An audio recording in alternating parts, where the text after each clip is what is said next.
Hello everyone, welcome in Classic Economics in Punjabi. Students आज का जो टॉपिक है और बहुत ही इंटरेस्टिंग और बहुत ही इम्पोर्टेंट है। सारा लेक्चर एंड तक जरूर सुनियो, इस विच बहुत सारी इंफॉर्मेशन बहुत सारी नॉलेज है। चैनल सबसक्राइब करो, बैल आइकन प्रेस करो ताकि सब तो पहला नोटिफिकेशन तुहानू मिले। तो स्टूडेंट्स डिस्कस करते हैं आज का टॉपिक आर्थिक सुधारां ਜਾਂ ਆਰਥਿਕ ਨੀਤੀ ਦੀ ਲੋੜ। ਇੰਗਲਿਸ਼ ਦੇ ਵਿੱਚ ਨੀਡ ਫॉर ਇਕਨੋਮਿਕ ਰਿਫਾਰਮਸ ਔਰ ਨਿਊ ਇਕਨੋਮਿਕ ਪਾਲਿਸੀ।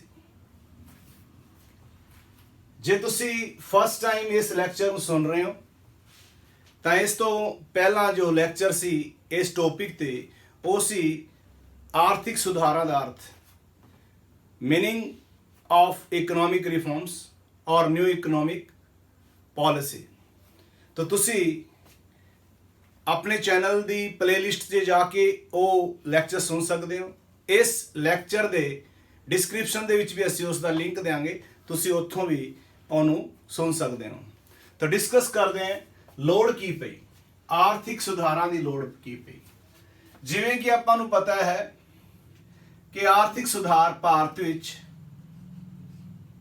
24 जुलाई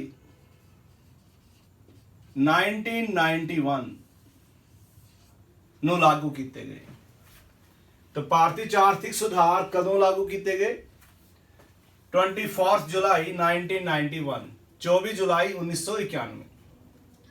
कारण की सीगे आपां ਉਹ डिस्कस करांगे। तो सारे ਜਿਹੜੇ ਕਾਰਨ ਹੈ ਉਹਨਾਂ ਨੂੰ ਆਪਾਂ 6 ਹੈਡਿੰਗਸ ਦੇ ਵਿੱਚ ਐਕਸਪਲੇਨ ਕਰਦੇ ਹਾਂ। ਫਸਟ ਜਿਹੜਾ ਹੈਡਿੰਗ ਹੈ ਉਹ ਹੈ ਰਾਜਕੋਸ਼ੀ ਘਾਟੇ ਵਿੱਚ ਵਾਧਾ, ਇਨਕਰੀਜ਼ ਇਨ ਫਿਸਕਲ ਡੈਫਿਸਿਟ। यानी कि एक पॉइंट ਦੇ ਵਿੱਚ ਕਲੀਅਰ ਹੈ, ਹੈਡਿੰਗ ਵਿੱਚ ਕਲੀਅਰ ਹੈ ਕਿ ਰਾਜਕੋਸ਼ੀ ਘਾਟਾ ਜਿਹੜਾ ਹੈ ਉਹ ਬਹੁਤ ਵੱਧ ਗਿਆ ਸੀ। ਰਾਜਕੋਸ਼ੀ ਘਾਟਾ ਕੀ ਹੁੰਦਾ ਹੈ? ਆਪਾਂ ਇਹ ਵੀ ਕਹਿ ਸਕਦੇ ਹਾਂ ਕਿ ਜਦੋਂ ਕਾਮਨ ਲੈਂਗੁਏਜ ਦੇ ਵਿੱਚ, ਸਿੰਪਲ ਲੈਂਗੁਏਜ ਦੇ ਵਿੱਚ ਸਰਕਾਰ ਦੇ ਖਰਚ ਸਰਕਾਰ ਦੀ ਆਮਦਨ ਨਾਲੋਂ ਵੱਧ ਜਾਂਦੇ ਹਨ, ਸਰਕਾਰ ਦੇ ਕੁੱਲ ਖਰਚ ਕੁੱਲ ਆਮਦਨ ਜਿਹੜਾ ਦੋਨਾਂ ਦਾ ਡਿਫਰੈਂਸ ਹੁੰਦਾ ਹੈ, ਦੋਨਾਂ ਦਾ ਅੰਤਰ ਹੁੰਦਾ ਹੈ, ਉਸ ਨੂੰ ਕਹਿੰਦੇ ਹੈ ਰਾਜਕੋਸ਼ੀ ਘਾਟਾ। ਜਾਂ ਆਪਾਂ ਇਹ ਕਹਿ ਸਕਦੇ ਹਾਂ ਆਪਣਾ ਇੱਕ ਬਜਟ ਹੁੰਦਾ ਹੈ। ਬਜਟ ਦੇ ਟੋਟਲ ਇੱਕ ਐਕਸਪੈਂਡੀਚਰ ਹੁੰਦੇ हैं, एक टोटल रिसिप्ट्स ਹੁੰਦੇ हैं। बजट ਦੇ टोटल रिसिप्ट्स और बजट दे टोटल एक्सपेंडिचर, यानी कि कुल बजट खर्च और कुल बजट आमदन। रिसिप्ट भी दो तरह के होंगे हैं, एक रेवेन्यू रिसिप्ट RR और एक कैपिटल रिसिप्ट CR। इसी तरह एक्सपेंडिचर भी दो तरह के होंगे हैं, RE यानी कि रेवेन्यू एक्सपेंडिचर और एक कैपिटल एक्सपेंडिचर। इत्थे गल करनी है आपां टोटल यानी कि कुल। जदों टोटल बजट एक्सपेंडिचर ग्रेटर हो जाते हैं टोटल बजट रिसिप्ट्स तो, यानी कि जो सरकार के कुल खर्च सरकार की कुल आमदन तो ज़्यादा हो जाते हैं तो उसनूं कहते हैं फिस्कल डेफिसिट। तो फिस्कल डेफिसिट जिहड़ा है वो बहुत ज़्यादा वध गया सीगा। इस करके सरकार नूं आर्थिक सुधार करन दी लोड़ पई। डाटा जरूर लिखना हुंदा है इंडियन इकोनॉमी च।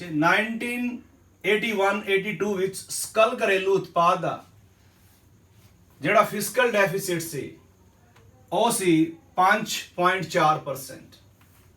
ਜਿੰਨਾ ਸਕਲ ਘਰੇਲੂ ਉਤਪਾਦ ਹੈ ਉਸ ਦਾ 5.4% ਸੀ। 1990-91 ਦੇ ਵਿੱਚ 1990-91 ਇਹ ਵੱਧ ਕੇ 8.4 ਹੋ ਗਿਆ। ਸਕਲ ਘਰੇਲੂ ਉਤਪਾਦ ਦਾ 8.4%, ਇਹ ਬਹੁਤ ਜ਼ਿਆਦਾ ਡੈਫਿਸਿਟ ਸੀ। ਇਸ ਨੂੰ ਪੂਰਾ ਕਰਨ ਦੇ ਲਈ ਸਰਕਾਰ ਕਰਜ਼ੇ ਲੈਂਦੀ ਹੈ ਔਰ ਉਹਨਾਂ ਕਰਜ਼ਿਆਂ ਤੇ ਇੱਕ ਵਿਆਜ ਦੇਣਾ ਪੈਂਦਾ ਹੈ। ਦੇਖੋ ਜਦੋਂ ਸਰਕਾਰ ਦੇ ਕੁੱਲ ਖਰਚ ਵੱਧ ਗਏ, ਕੁੱਲ ਖਰਚੇ ਗ੍ਰੇਟਰ ਹੋ ਗਏ ਕਿਸ ਤੋਂ? ਕੁੱਲ ਆਮਦਨ ਤੋਂ, ਤਾਂ ਉਹਨੂੰ ਆਪਾਂ ਕਹਾਂਗੇ ਫਿਸਕਲ ਡੈਫਿਸਿਟ। ਹੁਣ ਜਿੰਨਾ ਇਹ ਡੈਫਿਸਿਟ ਹੁੰਦਾ ਉਨਾ ਹੀ ਕਰਜ਼ਾ ਜ਼ਿਆਦਾ ਲੈਣਾ ਪੈਂਦਾ ਹੈ। ਇਹ ਕਰਜ਼ੇ ਦੇ ਬਰਾਬਰ ਹੀ ਹੁੰਦੇ, ਆਪਾਂ ਐਂ ਕਹਿ ਸਕਦੇ ਹਾਂ। तो 1980-81 ਵਿੱਚ ਸਰਕਾਰ ਨੂੰ ਕੁੱਲ ਖਰਚੇ ਦਾ 10% ਵਿਆਜ ਦੇਣਾ ਪੈਂਦਾ ਸੀ। ਯਾਨੀ ਕਿ ਸਰਕਾਰ ਜਿੰਨੇ ਕੁੱਲ ਖਰਚੇ ਕਰਦੀ ਹੈ ਉਹਨਾਂ ਦਾ 10% ਕਰਜ਼ੇ ਦੀ ਵਿਆਜ ਤੇ ਚਲਾ ਜਾਂਦਾ ਸੀ। 1990-91 ਦੇ ਵਿੱਚ ਤਾਂ ਬਹੁਤ ਜ਼ਿਆਦਾ ਇਹ ਵਿਆਜ ਦੀ ਜਿਹੜੀ ਰਕਮ ਹੋ ਗਈ ਸੀ, ਇਹ ਹੋ ਗਈ ਸੀ ਕੁੱਲ ਖਰਚੇ ਦਾ 36.4%। तो सरकार कर्जे के जाल च फस गई सी, यानी कि डैप ट्रैप च फस गई सी। डैप ट्रैप होंदा है जो कर्जा उतारन दे लई होर कर्जा लेना पैंदा है, उसनूं की कहंदे डैप ट्रैप। तो ये जी सिचुएशन हो गई सी सरकार दी, देश की हालत अजिही हो गई सी कि फिजिकल डेफिसिट जो है वो बहुत ज़्यादा वध गया सी। तो इस पॉइंट दे विच ये वाले डाटे तुसीं लिखने। दूसरा पॉइंट, प्रतिकूल भुगतान संतुलन विच वाधा, increase in adverse BOP. Bharat का जो बीओपी वो एडवर्स हो गया सी। बीओपी दे अपने दो अकाउंट होंगे हैं। बीओपी मतलब बैलेंस ऑफ पेमेंट, यानी कि भुगतान बाकी। भुगतान बाकी दे दो अकाउंट होंगे हैं, एक करंट अकाउंट होंदा है और एक कैपिटल अकाउंट। इत्थे जो डाटा दिता है वो करंट अकाउंट का है, यानी कि चालू खाते का घाटा। चालू खाते का घाटा मतलब चालू खाते विच विजिबल गुड्स दे एक्सपोर्ट और इंपोर्ट्स नूं शामिल किया जाता है, इनविजिबल गुड्स दे एक्सपोर्ट और इंपोर्ट नूं शामिल किया जाता है, यानी कि एक्सपोर्ट और इंपोर्ट, और एक यूनीलेटरल ट्रांजैक्शंस भी होंगे। तो आप इत्थे सिर्फ ये समझांगे कि बैलेंस ऑफ ट्रेड कह सकते हो तुसीं इसनूं। बीओपी का एक पार्ट होंदा है, यानी कि एक चालू खाते दे जो आइटम्स होंदी है वो ट्रेड नाल रिलेटेड होंदी है। एक्सपोर्ट्स ਜਿਹੜੇ हैं ਉਹਨਾਂ ਦੇ ਮੁਕਾਬਲੇ इंपोर्ट्स ज़्यादा हो गए ਸੀਗੇ, यानी कि ਆਪਾਂ ਵਿਦੇਸ਼ਾਂ ਦੇ ਜਿਹੜੇ ਪੈਸੇ ਦੇਣੇ ਜ਼ਿਆਦਾ ਸੀਗੇ इंपोर्ट्स ਦੇ ਲਈ। तो 1980-81 ਵਿੱਚ ਭੁਗਤਾਨ ਸੰਤੁਲਨ ਦੇ ਚਾਲੂ ਖਾਤੇ ਦਾ ਘਾਟਾ। ਚਾਲੂ ਖਾਤੇ ਦਾ ਘਾਟਾ मतलब निर्यात माइनस आयात ਜਿਹੜਾ ਹੁੰਦਾ ਹੈ ਉਸ ਦਾ ਜਿਹੜਾ ਘਾਟਾ ਹੈ ਉਹ 2214 ਕਰੋੜ ਦਾ ਸੀ। 80-81 ਦੀ ਗੱਲ ਹੈ। 90-91 ਦੇ ਵਿੱਚ ਆਂਦਾ ਆਂਦਾ ਇਹ ਹੋ ਗਿਆ 17,367 ਕਰੋੜ। 17,360 ਕਰੋੜ। ਦੇਖੋ ਕਿੰਨਾ ਗੈਪ ਹੋ ਗਿਆ। 80-81 ਦੇ ਵਿੱਚ ਭੁਗਤਾਨ ਸੰਤੁਲਨ ਦੇ ਚਾਲੂ ਖਾਤੇ ਦਾ ਘਾਟਾ ਸੀ 2214 ਕਰੋੜ। 90-91 ਚ ਕਿੰਨਾ ਹੋ ਗਿਆ 17,367 ਕਰੋੜ। ਇਹ ਵੀ ਇੱਕ ਕਾਰਨ ਸੀ ਆਪਾਂ ਨੂੰ ਆਰਥਿਕ ਸੁਧਾਰ ਕਰਨੇ ਪਏ। ਆਰਥਿਕ ਸੁਧਾਰ ਕੀ ਹੈ ਇਹ ਜੇਕਰ ਤੁਸੀਂ ਦੇਖਣਾ ਹੈ ਤਾਂ ਤੁਸੀਂ ਇਸ ਤੋਂ ਪਹਿਲਾਂ ਵਾਲਾ ਲੈਕਚਰ ਪਲੇਲਿਸਟ ਵਿੱਚ ਜਾ ਕੇ ਦੇਖੋਗੇ, ਉੱਥੇ ਦਾ ਅਰਥ ਸਮਝਾਇਆ ਹੈ ਮੈਂ। ਔਰ ਜਾਂ ਇਸੇ ਲੈਕਚਰ ਦੀ ਜਿਹੜੀ ਡਿਸਕ੍ਰਿਪਸ਼ਨ ਹੈ ਉਸ ਦੇ ਵਿੱਚ ਇਹਦਾ ਲਿੰਕ ਮਿਲ ਜਾਏਗਾ ਲਾਸਟ ਵਾਲੇ ਵੀਡੀਓ ਦਾ। तो ये दो पॉइंट समझ आ गए होंगे, राजकोषी घाटे विच वाधा, प्रतिकूल भुगतान संतुलन विच वाधा। तीसरा है खाड़ी संकट, गल्फ क्राइसिस। 1990-91 ਦੇ ਵਿੱਚ ਇਰਾਕ ਯੁੱਧ ਦੇ ਕਾਰਨ ਪੈਟਰੋਲ ਦੀਆਂ ਕੀਮਤਾਂ ਬਹੁਤ ਵਧ ਗਈਆਂ ਸੀ। ਪੈਟਰੋਲ ਦੀ ਕੀਮਤਾਂ ਵਧਣ ਕਰਕੇ ਆਪਾਂ ਨੂੰ ਪੈਟਰੋਲ ਦੀ ਕੀਮਤਾਂ ਵਧਣ ਦਾ ਇਹਦਾ ਸਭ ਤੋਂ ਵੱਡਾ ਇਫੈਕਟ ਇਹ ਪਿਆ ਕਿ ਜੋ ਆਪਾਂ ਪਹਿਲਾਂ ਨਿਰਯਾਤ ਕਰਦੇ ਸੀਗੇ ਉਹਨਾਂ ਦੇਸ਼ਾਂ ਨੂੰ, ਤਾਂ ਆਪਾਂ ਨੂੰ ਬਹੁਤ ਸਾਰੇ ਵਿਦੇਸ਼ੀ ਪੂੰਜੀ ਪ੍ਰਾਪਤ ਹੁੰਦੀ ਸੀ, ਫੋਰਨ ਐਕਸਚੇਂਜ ਪ੍ਰਾਪਤ ਹੁੰਦਾ ਸੀ। ਹੁਣ ਕੀ ਹੋ ਗਿਆ, ਪੈਟਰੋਲ ਦੀ ਕੀਮਤਾਂ ਵਧ ਗਈਆਂ, ਤਾਂ ਪੈਟਰੋਲ ਆਪਾਂ ਉਧਰੋਂ ਆਯਾਤ ਕਰਦੇ ਹਾਂ, ਤਾਂ ਇਹਦੀ ਪੇਮੈਂਟ ਇੰਨੀ ਜ਼ਿਆਦਾ ਹੋ ਗਈ ਸੀ ਕਿ ਉਹ ਵਿਦੇਸ਼ੀ ਜਿਹੜਾ ਵਟਾਂਦਰਾ ਜਿਹੜਾ ਸੀਗਾ ਜਾਂ ਵਿਦੇਸ਼ੀ ਮੁਦਰਾ ਜਿਹੜੀ ਆ ਉਹ ਆਪਾਂ ਨੂੰ ਮਿਲਣੀ ਬੰਦ ਹੋ ਗਈ। ਤਾਂ ਇੱਥੋਂ ਵੀ ਇੱਕ ਬਹੁਤ ਵੱਡਾ ਝਟਕਾ ਲੱਗਿਆ ਆਪਾਂ ਨੂੰ ਕਿ ਜਿਹੜੇ ਪਹਿਲਾਂ ਆਪਾਂ ਨੂੰ ਉੱਥੋਂ ਆਮਦਨ ਹੁੰਦੀ ਸੀ ਵਿਦੇਸ਼ੀ ਮੁਦਰਾ ਦੇ ਰੂਪ ਦੇ ਵਿੱਚ, ਉਹ ਹੁਣ ਆਣੀ ਬੰਦ ਹੋ ਗਈ, ਕਿਉਂਕਿ ਪੈਟਰੋਲ ਦਾ ਭੁਗਤਾਨ ਇੰਨਾ ਕਰਨਾ ਪੈਂਦਾ ਸੀ। ਪੈਟਰੋਲ ਦੀ ਕੀਮਤਾਂ ਵਧਣ ਕਰਕੇ ਇਹ ਵੀ ਉਸ ਟਾਈਮ ਦੇ ਵਿੱਚ ਇੱਕ ਕਾਰਨ ਬਣਿਆ। ਆਪਾਂ ਬਹੁਤ ਸਾਰਾ ਜਿਹੜਾ ਪੈਟਰੋਲ ਹੈ ਓਪੇਕ ਕੰਟਰੀ ਤੋਂ, OPEC ਓਪੇਕ ਕੰਟਰੀ ਤੋਂ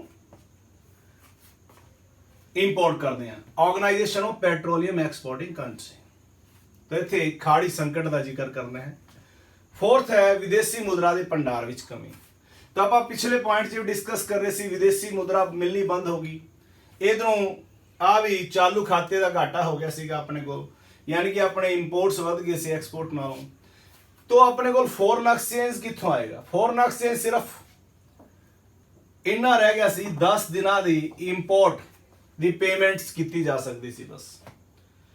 तो विदेशी मुद्रा के भंडारा में कमी आ गई सी। 1986-87 ਵਿੱਚ ਵਿਦੇਸ਼ੀ ਮੁਦਰਾ ਦਾ ਭੰਡਾਰ ਆਪਣੇ ਕੋਲ ਸੀ 8151 ਕਰੋੜ ਦਾ, ਜਿਹੜਾ ਕਿ 1989-90 ਦੇ ਵਿੱਚ ਘਟ ਕੇ 6252 ਕਰੋੜ ਦਾ ਹੀ ਰਹਿ ਗਿਆ। ਇਹ ਕਿੰਨੀ ਵੱਡੀ ਇਕਨੋਮੀ ਦੇ ਲਈ ਇਹ ਜਿਹੜਾ ਭੰਡਾਰ ਹੈ ਬਹੁਤ ਹੀ ਘੱਟ ਹੈ, ਬਹੁਤ ਹੀ ਘੱਟ ਮਤਲਬ ਬਹੁਤ ਹੀ ਘੱਟ। यानी कि बस इन्ना रह गया सी कि आप इस तो 10 दिनों के इंपोर्ट की पेमेंट कर सकते सी, तो बड़ी समस्या पैदा हो गई सी। तो आपां नूं आर्थिक सुधारां की लोड़ पई। जिहड़ा पहला LQP चलदा सी, लाइसेंस कोटा और परमिट, उन्होंने लिबरलाइजेशन, प्राइवेटाइजेशन और ग्लोबलाइजेशन, यानी कि LQP नूं LPG च बदलना, इनू आर्थिक सुधार कहते हैं। इहदी डिटेल तुसी लास्ट लैक्चर च मेरे इहदा अर्थ समझाया, उत्थे देख सकते हो, क्योंकि इत्थे आप डिस्कस नहीं कर सकते। तो विदेशी मुद्रा का भंडार इन्ना घट गया सी कि चंद्रशेखर सरकार नूं व्याज के भुगतान के लिए सोना गिरवी रखना पिया सी भारत का। चंद्रशेखर गौरमेंट जदों सी उन्हें व्याज जिहड़ा सिर्फ व्याज इहदी पेमेंट करन दे लई विदेशां दे कोल सोना गिरवी रखदा सी, वर्ल्ड बैंक कोल। ਇਹ ਪੁਆਇੰਟ ਦੇ ਵਿੱਚ ਆ ਚੀਜ਼ ਰੱਖਣੀ ਹੈ। ਮੇਨ ਇਹ ਦੱਸਣਾ ਕਿ ਵਿਦੇਸ਼ੀ ਮੁਦਰਾ ਦੇ ਭੰਡਾਰ ਦੇ ਵਿੱਚ ਕਮੀ ਆ ਗਈ ਸੀ, ਸਿਰਫ 10 ਦਿਨਾਂ ਦਾ ਰਹਿ ਗਿਆ ਸੀ, ਡਾਟਾ ਆਪਾਂ ਦੇਤਾ। ਪੰਜਵਾਂ ਜਿਹੜਾ ਪੁਆਇੰਟ ਹੈ ਕੀਮਤਾਂ ਵਿੱਚ ਵਾਧਾ। ਕੀਮਤਾਂ ਵਿੱਚ ਵੀ ਲਗਾਤਾਰ ਵਾਧਾ ਹੋ ਰਿਹਾ ਸੀਗਾ। ਔਸਤ ਸਾਲਾਨਾ ਦਰ ਜਿਹੜੀ ਸੀਗੀ ਇਨਫਲੇਸ਼ਨ ਦੀ, ਕੀਮਤਾਂ ਦੇ ਵਾਧੇ ਦੀ, ਉਹ 7.4% ਸੀ। ਇਹ ਵੀ ਇੱਕ ਕਾਰਨ ਬਣਿਆ। ਛੇਵਾਂ ਜਿਹੜਾ ਪੁਆਇੰਟ ਹੈ ਸਾਰਵਜਨਿਕ ਖੇਤਰ ਦੇ ਉਦਮਾਂ ਦੀ ਅਸਫਲਤਾ। ਭਾਰਤ ਵਿੱਚ ਜ਼ਿਆਦਾਤਰ ਉਦੋਂ ਤੱਕ ਸਾਰਵਜਨਿਕ ਖੇਤਰ ਦੇ ਉਦਮ ਸੀ। 1951 ਵਿੱਚ ਸਾਰਵਜਨਿਕ ਖੇਤਰ ਦੇ 5 ਉਦਯੋਗ ਸੀ, ਜਿਹੜੇ ਕਿ 2001 ਤੱਕ ਆਂਦੇ ਆਂਦੇ 231 ਯੂਨਿਟ ਹੋ ਗਏ। ਇੰਨੇ ਜ਼ਿਆਦਾ ਸਾਰਵਜਨਿਕ ਖੇਤਰ ਦੇ ਉਦਮ ਸੀ। ਇਹਨਾਂ ਵਿੱਚ ਨਿਵੇਸ਼ ਬਹੁਤ ਜ਼ਿਆਦਾ ਹੁੰਦਾ ਸੀ, ਪਰ ਇਹਨਾਂ ਦੀ ਪਰਫਾਰਮੈਂਸ ਬਹੁਤ ਪੂਅਰ ਸੀ।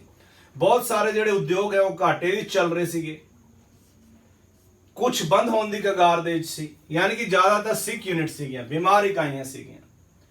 ਤਾਂ ਇਹ ਵੀ ਇੱਕ ਬਹੁਤ ਵੱਡੀ ਸਮੱਸਿਆ ਸੀ। ਉਦੋਂ ਤੱਕ 17 ਇੰਡਸਟਰੀ ਤੋਂ ਸਰਕਾਰ ਨੇ ਇਹ ਜਿਹੀ ਰੱਖੀਆਂ ਹੋਈਆਂ ਸੀ ਜਿਨ੍ਹਾਂ ਦਾ ਲਾਇਸੈਂਸ ਜਿਹੜਾ ਹੈ ਉਹ ਨਹੀਂ ਦਿੱਤਾ ਜਾਂਦਾ ਸੀ, ਯਾਨੀ ਕਿ ਸਰਕਾਰ ਹੀ ਉਹਨਾਂ ਚੀਜ਼ਾਂ ਦਾ ਉਤਪਾਦਨ ਕਰ ਸਕਦੇ ਸੀ। तो ये सारे हालात पैदा हुए जिन्हां दे करके आर्थिक सुधारां दी लोड़ हुई। तो पहला तुसी हैडिंग्स रटोगे, फिर इहदे डाटे रटोगे और इन्हां नूं लिख दोगे। फर्स्ट पॉइंट लिखना है राजकोषी घाटे विच वाधा, दूसरा प्रतिकूल भुगतान संतुलन विच वाधा, तीजा खाड़ी संकट, चौथा विदेशी मुद्रा के भंडार विच कमी, पंजवां कीमतां विच वाधा, छेवां सार्वजनिक खेत्र के उद्यमां दी असफलता। तो ये स्टूडेंट्स लैक्चर आर्थिक सुधारां दी लोड़ या आर्थिक नीति की लोड़, नीड फॉर इकनॉमिक रिफॉर्म्स और न्यू इकनॉमिक पॉलिसी। तो इस लैक्चर दे विच आपां डिस्कस कीता है। तो जेकर स्टूडेंट्स तुहानूं लैक्चर अच्छा लग्या तो लाइक जरूर करो, चैनल क्लासिक इकनॉमिक्स इन पंजाबी नूं सबसक्राइब करो और नाल ही वीडियो या लैक्चर नूं शेयर करो अपने साथियों दे नाल, अपने और जो स्टूडेंट्स हैं उन्हां दे नाल। स्टूडेंट्स ये सी छोटा जिहा लैक्चर, नैक्सट लैक्चर से मिलते हैं। Thanks students, thanks a lot.